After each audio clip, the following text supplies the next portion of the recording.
話說先嗰幾日，阿芬同佢男朋友分咗手，咁關心佢嘅人呢就問啦，係咩回事啊？邊個提出嚟噶？阿芬呢就話係我飛佢噶，唉，我真係頂佢唔順啦。開頭以為佢嗰份人呢老老實實咁，誰不知佢正一指責下巴，講嘢冇句真嘅。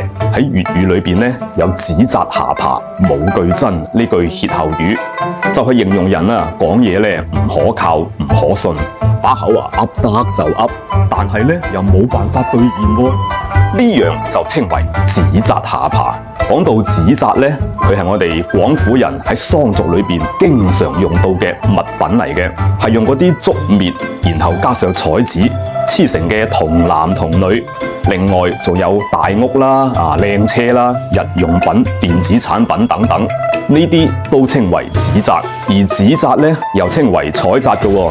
若然用指責做嘅下巴，當然就唔夠真下巴咁硬啦，軟腍腍咁，一篤就穿。於是乎，指責下巴冇句真，就係形容人講嘢呢唔可靠、唔可信。日常我哋可以咁樣運用，佢正一指責下巴嚟嘅。佢講啲嘢你聽完就算啦。我係彪哥，講廣府粵文化，記得關注點讚。